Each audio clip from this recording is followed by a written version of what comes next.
So, I hear from the Jewish media and their Gentile pawns screaming about this ISIS for weeks now to justify more slaughter and killing of my people back home.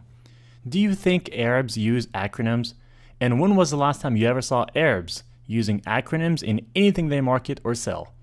Why would they use English acronyms when they are trying to appeal to constituents that mostly do not speak any English in Arab land?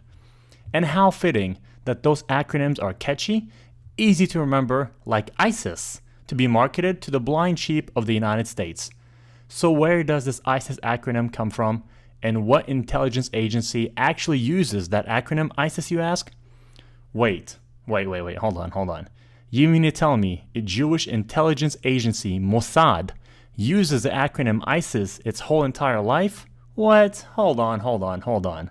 Seriously. Well, have a listen for yourself. You tell the story about how you tried to find out what they call the Mossad when they deal with publicly? I thought it was a reasonable question, but the trouble is you can't pick up the phone book. There's no Langley in Israel that you can look up, CIA, or in our case, the Mossad. We thought we should ask, what shall we call it in English? You can translate the Hebrew words, as I said, Mossad is institute, but when they write a letter to their friends in the CIA or the British intelligence, what do they call themselves? It took a while. It was a matter of asking the Prime Minister's spokesman. The best you could do, because officially the Mossad is under the Prime Minister's office. And I think he sort of wondered why you want to know and all that, so we explained. And he came up with the Israeli Secret Intelligence Service. I mean, if it were to have initials, it would be ISIS. Just simple words like that. Interestingly enough, kind of a British model. The British don't really like the names MI5 and MI6 for... Did you get that? ISIS. ISIS. Israeli Secret Intelligence Service. You fools. What?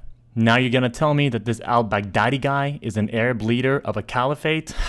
Come on. I'm sorry, but just sit down and shut your mouth, because you already know where I'm going to go with this. Yes, he is Jewish, and his name is Simon Elliott. Edward Snowden has already released documents proving that, and a French newspaper has already reported on this. But your Jewish masters in the US, especially your terrorist senator John McCain, will not allow it to be publicized.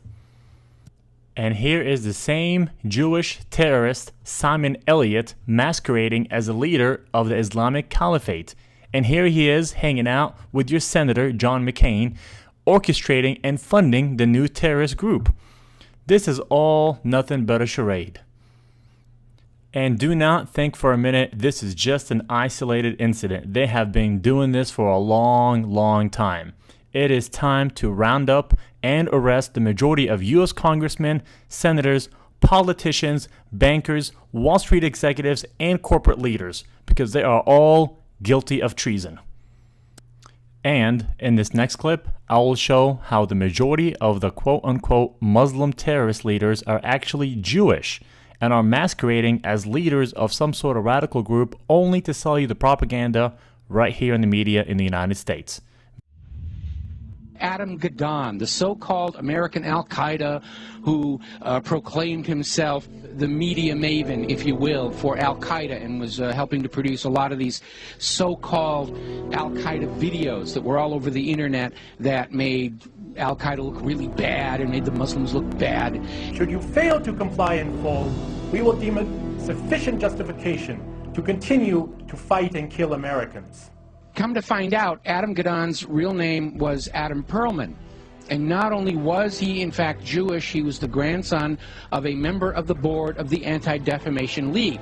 And if you've been following the history of the Anti-Defamation League, you will find out they've been very much involved in covertly supporting a lot of these so-called American Nazi movements. In fact, all the way back, just about the time of World War II, there was this scandal where the head of the American Nazi Party, which had a total membership of like 6, and yet they were getting all this press, was arrested for embezzling from his sponsors, which turned out to be the ADL, so that kind of blew up in their faces. So anyway, we have Adam Perlman, and he's been going around saying, I'm Al-Qaeda, see, I got a turban on my head, I'm a terrible Muslim, gotta hate me, gotta be afraid of me, and of course everybody's laughing at him now because We all know who he is. Okay, so they have brought in the understudy, and there is a new American Al-Qaeda named Yusuf al-Khattab.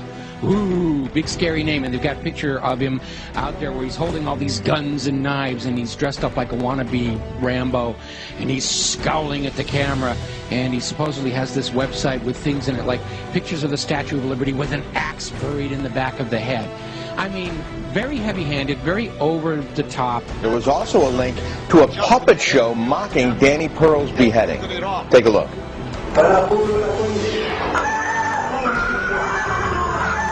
Oh, that's awful. You know, just looking more like a movie prop than anything else here. So, as it turns out, this is another fake. His real name is Joseph Cohen. He's a 39-year-old New York City taxi driver, as you mentioned.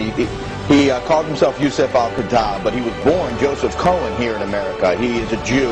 And he is another manufactured front to try and convince Americans that Al-Qaeda is actually here in the United States.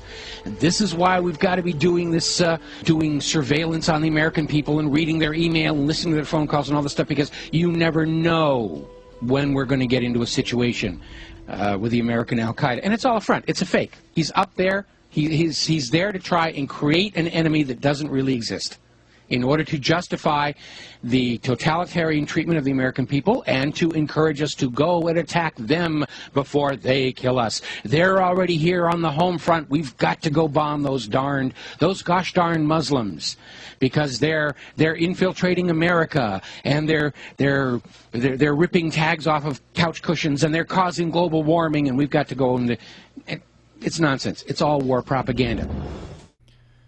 You guys need to listen to me very, very carefully, especially to the American audience. Your country is under attack, and it is not under attack